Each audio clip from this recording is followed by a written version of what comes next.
Welcome to Global Eye from the BBC World Service, a new programme bringing you the best of the World Service's investigative journalism and unmissable reporting from BBC teams around the globe.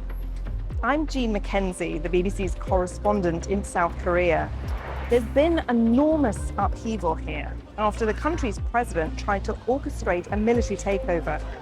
It shocked this country to its core, and it's only just recovering. I'll be explaining what happened and why, and where South Korea goes from here.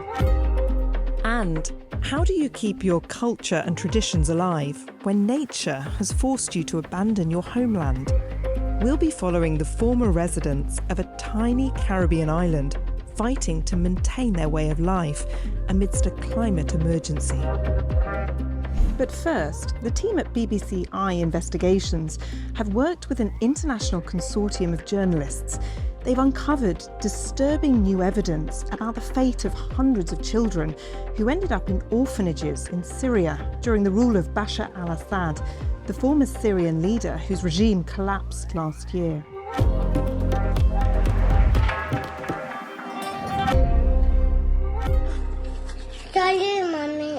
لا بابي كان معذبني وأنا زعلانة منه فبده يقول لي سوري مامي. إيه لا أكيد سامحته.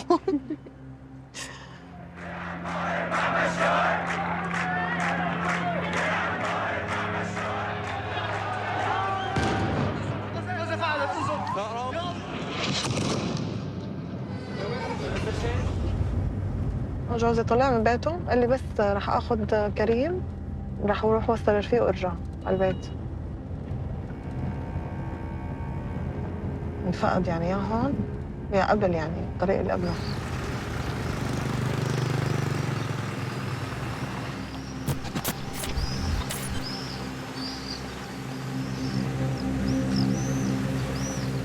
كانت حياتنا عادية يعني مثل أي حياة عائلة يعني. كان أسامة موجود وكريم وبناتي، نطلع على المزرعة، نطلع على البحر. آخر مرة شفت أسامة كان راكب السيارة وطلع من قدامي من هون. كان بده ياخذ بناتي وكريم. قلت له لا ما تاخذ البنات، عندهم مدرسة ثاني يوم. خلص خذ كريم بس. وما رجع.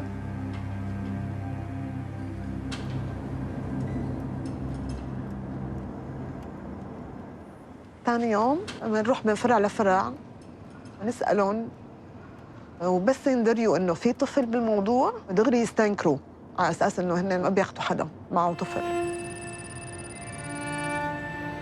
الصور بتتاخذ اول ما بيدخلوا على القريه، الاطفال اللي بيجوا حالقين هالحلاقه الناعمه على الصفر بتحسي انه على وشهم مرسوم الخوف، يعني مبينين انه جاي من مكان مثل معتقل او شيء.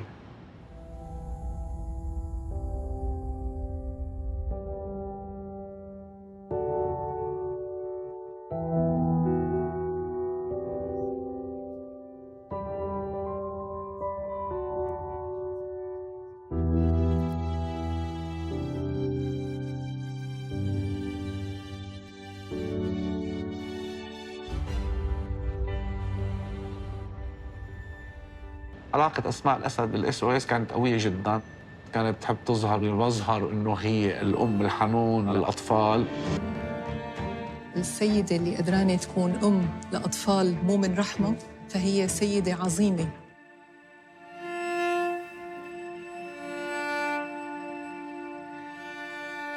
كانت أسماء الأسد تعتبر إنه قرى الأطفال هي السجن تحت وصف مختلف، تحط فيهم الأطفال المعتقلين بمكان مختلف عن المكان اللي اعتقلت فيهم أبوهم وأمهم. عندي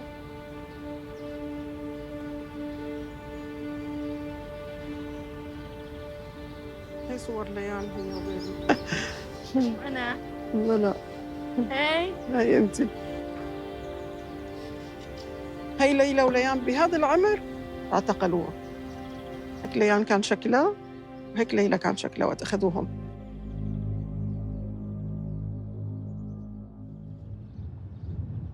كنا عايشين بمدينة حرستا وهي من المدن اللي كتير قريبة للعاصمة دمشق. كنا نحن عائلة مرتاحة بصراحة. حياتنا دائما مع العائلة، رغم إنه حياتنا كانت حلوة، كان في غصة النظام يعني.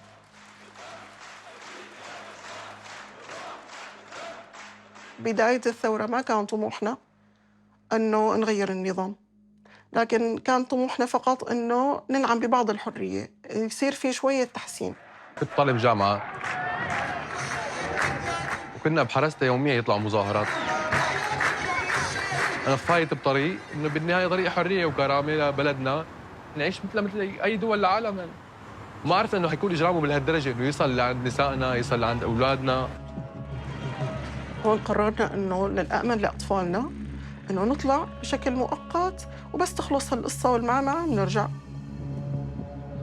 أخي عبد الرحمن بقي بالغوطة، والمجال اللي لقى حاله إنه ممكن يخدم فيه الثورة هو الهلال الأحمر. نسبة كبيرة يجينا كل يوم بنصاب على جبهات القتال. لذلك النظام كان مشدد علينا إنه نحن الوحيدين كنا عم نعالج هدول العالم. هلا تقريبا من 2012 فورا أنا عرفت مراقب بشكل عام، حتى الفيسبوك عندي مراقب الاتصالات تبعي كلها مراقبة. زوجتي خافت كثير، كانت هي حامل بالشهر السابع يمكن. طلعت إيمان من النفق، دقت لي أمي تليفوناتي، مبروك إجاك محمد. أنا أول ولد لإلي هاد كان. هو أنا من غلطي يعني حطيت الصورة على الفيسبوك.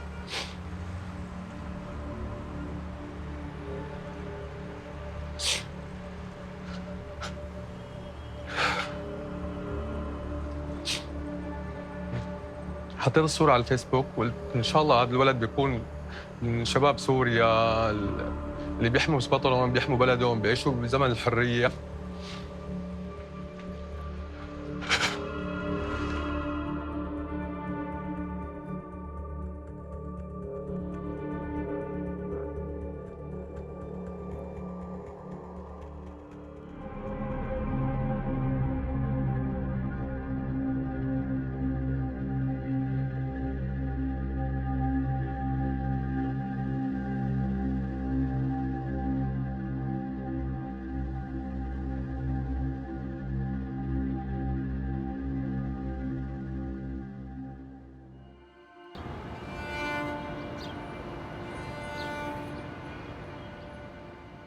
ليلى بسرعة ركضت لعندي وعانقتني. ليان خايفة كأنه هي ما عرفانتني، فأنا صرت أبكي لأنه بنتي ما بدها يعني ما بتقرب مني. لأنه ماني متذكرتها، ما بعرف، لأنه قعدنا مدة بالSOS مشان هيك نسيتها.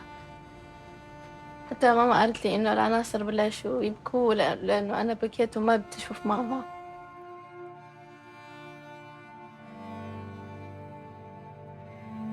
شذا أحياناً كانت وقت ما أزعل أنا أو كذا تحاول إنه تخفف عني، فهي فتحت على الفيسبوك صراحة، وهذا الشيء أنا بذكر إنه كان ممنوع. وفرجتني صورة ماما، فرجتني صور إخواتي على الفيسبوك. سألت البنات إنه شو الأسماء اللي كانوا عم ينادوا لهم فيها داخل الSOS، فقالت لي ليلى المطلوب مني إنه إذا أي حدا بيسألني عن اسمي فأنا بقول ليلى مصعب، وليان كانوا ينادوا لها ليال مصعب. كان شغلنا عبارة عن إنه نحن نتعامل مع الدوائر الحكومية كرمال إنه نحن نأمن هالأوراق للأطفال.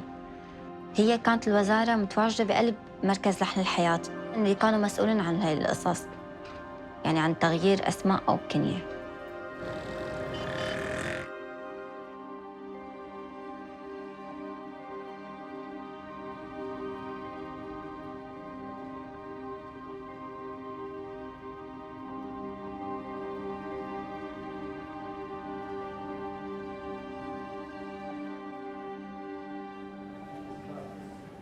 يعطيك العافية.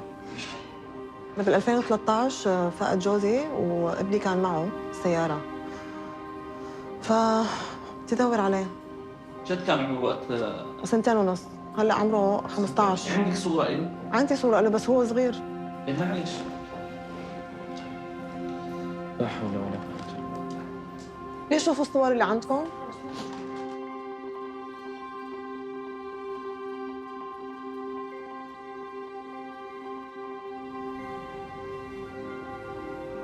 هاي وين شفتيها؟ انا على النت. هذا الولد ما له بعرفه؟ عبد الله بروسيا ما بيعرف يحكي عربي، حتى كردي كان يحكي، كان يحكي كردي؟ ما بيعرف يحكي عربي. هلا قد ايه قده؟ هو موجود هون؟ لا لا روسيا السفاره الروسيه. على SOS العالمية كانت على علم بأكثر التفاصيل، يعني إنه الأطفال كانوا عم يجوا بطريقة غير قانونية، كانت على علم. يعني الأطفال كلهم لازم وقت يدخلوا على قرى الأطفال لازم يروح في تقارير فيهم بشكل دوري على المكتب الرئيسي في النمسا. When the fall of the regime in December 2024 arrived, we had an opportunity for the reunification of these children with their family. We have successfully reunited 14 of them, but we still have 104 missing. So you didn't take any action at the time to try to find out what was going to happen to these 104 children who were given back to the security? The regime and the ministry came to take them. We don't know where the regime took them. We have commissioned an external and independent investigation to know the truth.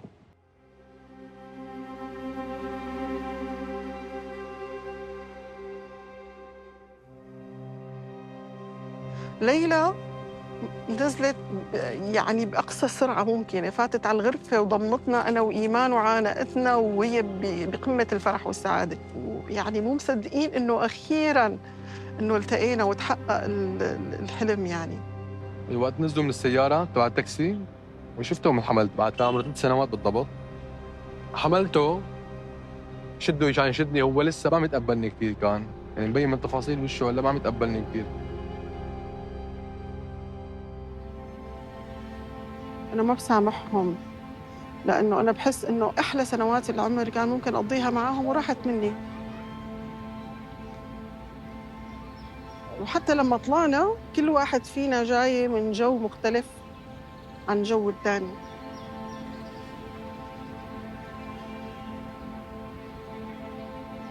أنا بعرف إنه SOS منظمة إنسانية ومدعومة من خارج البلد، فعندها قوة.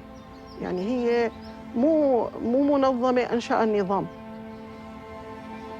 تعمدهم لإخفاء أولاد المعتقلين هذا جريمة لا تغتفر بصراحة.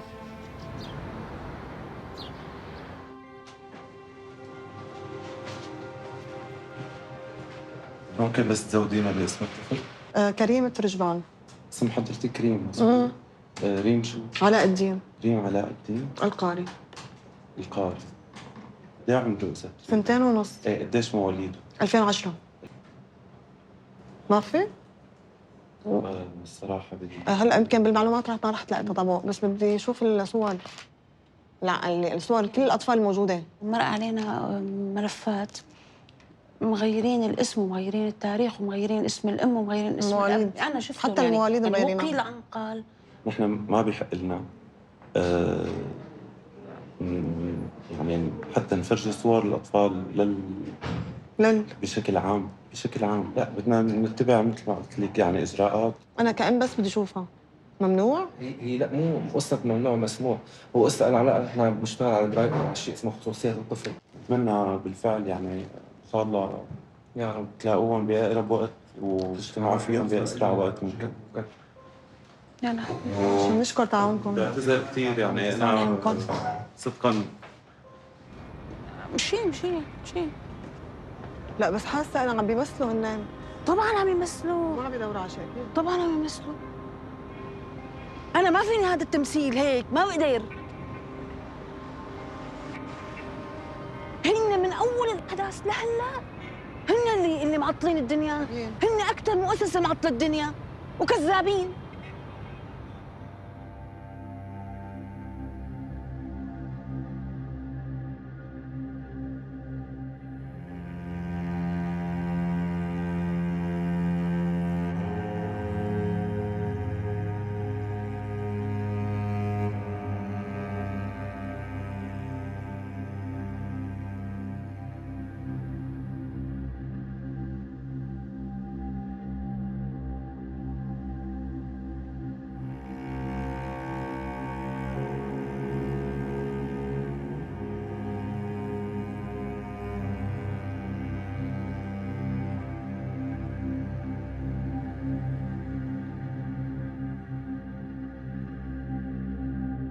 And you can see the full investigation, Syria's Stolen Children, on iPlayer now, as well as on the BBC website.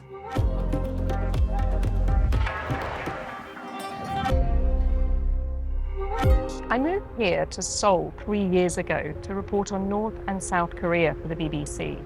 The two countries are still technically at war with each other, even though they stopped fighting in the 1950s. And on the surface, these countries couldn't be more different. In the north, you have a brutal totalitarian dictatorship run by Kim Jong-un. Its people can't even access the internet. While South Korea is a peaceful and proud democracy, famous for its advanced technology and its pop music.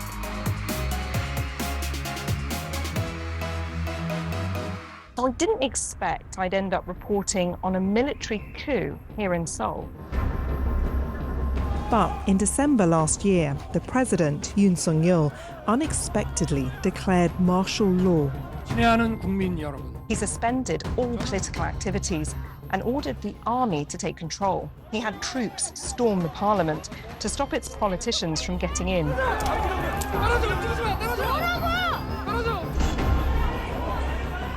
Mr. Yoon claimed he was doing this because the country and its institutions had been infiltrated by supporters of North Korea, and they were trying to turn South Korea into a communist state. But the reality is that he was a deeply unpopular president who didn't have a majority in parliament and was frustrated because he couldn't govern effectively. People who knew him told me that this was a desperate move by somebody who'd become more and more delusional. That night in December, people rushed to the parliament here to try to stop this. They were horrified. Although South Korea is a democracy, it's a very young one. It's been fewer than 40 years since people fought and died to end decades of military dictatorships. And this night reminded them of that dark time. Despite the troops, enough MPs managed to get inside the parliament to vote down the president's order. Then there were weeks of protests in the freezing cold, which I covered for the BBC, until Mr. Yoon was removed from office. Now he's on trial for what he did and could face life in prison. These windows were smashed in by the troops that night. And although the period of martial law only lasted 6 hours, it was followed by months of upheaval. People told me they were frightened because they didn't feel they could trust their democracy anymore, and society became radically polarized. The country's only recently started to heal with the election of a new president, Mr. Lee Jae-myung, the former leader of South Korea's opposition party. He's promised to strengthen South Korea's democracy, to make sure the events of that night can never happen again. One of the first things he's tried to do is to improve relations with North Korea. Tensions between the North and South flared up under Mr. Yoon, who was accused of antagonizing Kim Jong-un. But a lot has changed since the North and South were last on speaking terms. Mr. Kim has signed a defense pact with the Russian President Vladimir Putin and is helping him fight the war in Ukraine. And so far, the North has rejected all of Mr. Lee's attempts to talk. But when Mr. Lee visited the White House in August, President Trump praised his attempts to engage with the North. A lot of leaders, I've gone through a lot of leaders in South Korea, it's been quick. You'll be there for a long time.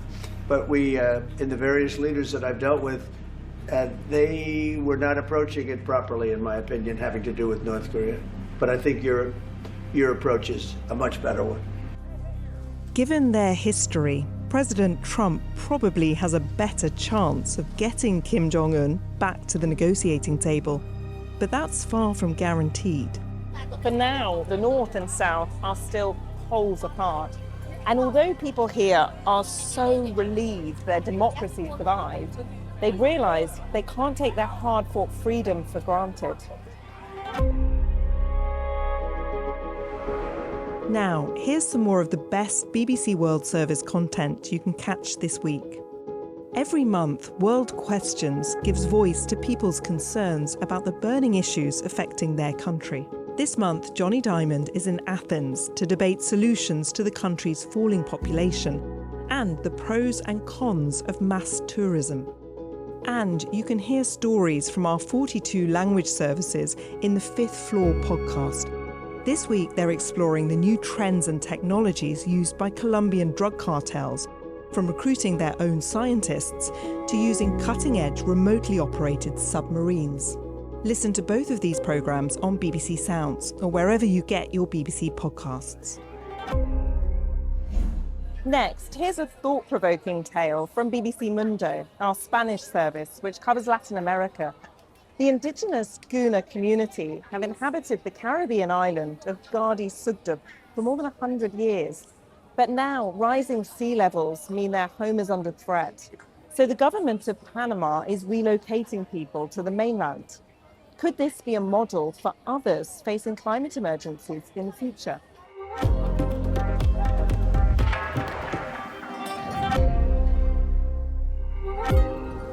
Esta isla de Gardi Sugdub es muy especial para mí. Esa mar nos recibió, nos abrió la puerta, pero ahora ya el mar está contra nosotros. Nosotros veíamos que cada vez era más alto las mareas. Yo la verdad no quería ir a otro lugar y que empezar en cero de nuevo. Uno siente que deja pedazos de su vida en esta isla. The indigenous Guna people have lived on this island for over 100 years. Here they found refuge after escaping from Spanish colonizers and from subsequent wars with rival tribes. Since then, Gardi Sugdub, which in Guna means Grav Island, has not stopped growing and expanding. En la isla he vivido casi 20 años. Es bastante triste salir de un lugar donde uno ha estado tanto tiempo, pero tuvimos que mudarnos por el hacinamiento, porque ya la isla estaba pequeña para la cantidad de habitantes que teníamos. But overcrowding was not the only problem on the island. The sea level also became a risk factor. Experts estimate that it might be completely uninhabitable by 2050, and that the other islands of the Guna Yala archipelago are likely to suffer the same fate in the coming decades. Nosotros los isleños nos tuvimos que adaptar a muchas cosas del mar. Cada año el invierno que llegaba subía la cantidad de mar. Cada vez era más alto las mareas. Entonces nosotros dijimos, wow, nosotros tenemos que salir de aquí. 300 families were displaced from the island of Gardi Sugdub to Isberiala, a new site on the mainland. A forced exodus that has been described as one of the first relocations due to climate change in Latin America.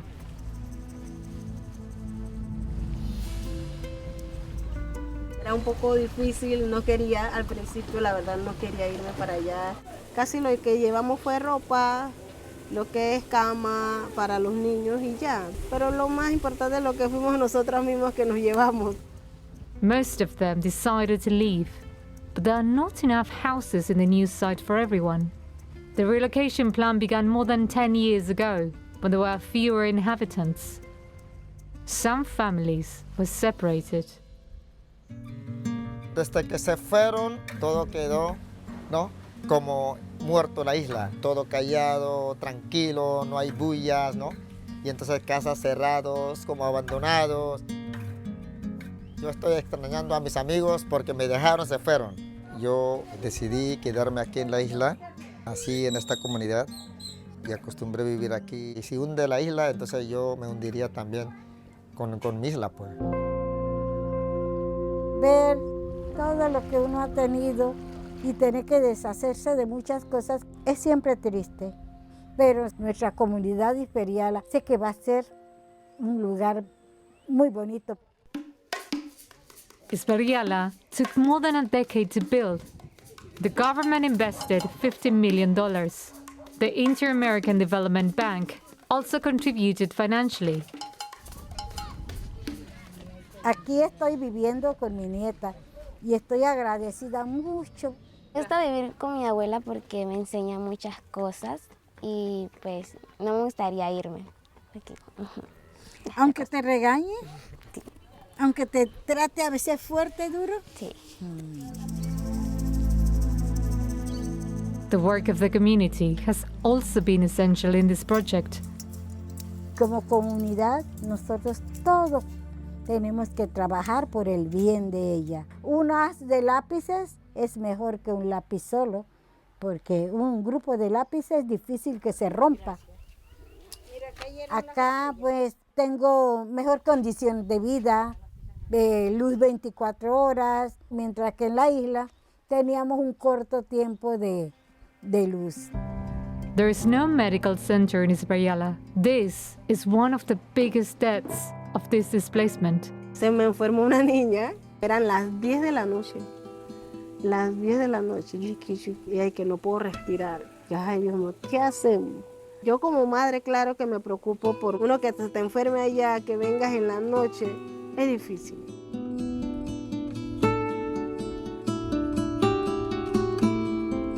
But the Guna people who moved away make efforts to maintain their identity. Las costumbres, nuestra idiosincrasia no se puede perder, así que por lo tanto hay que írselo enseñando a nuestros hijos, a nuestros nietos.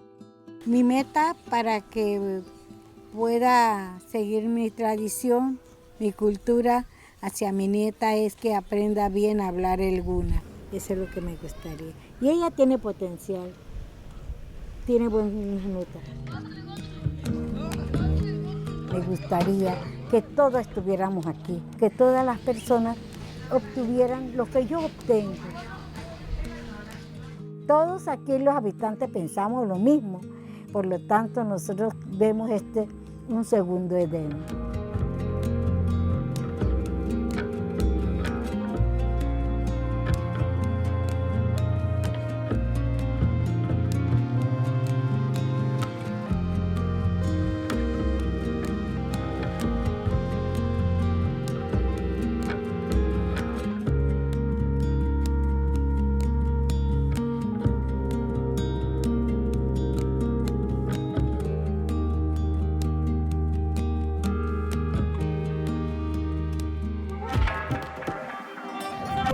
Thanks for joining me in Seoul. Global Eye will be back again next week. Goodbye.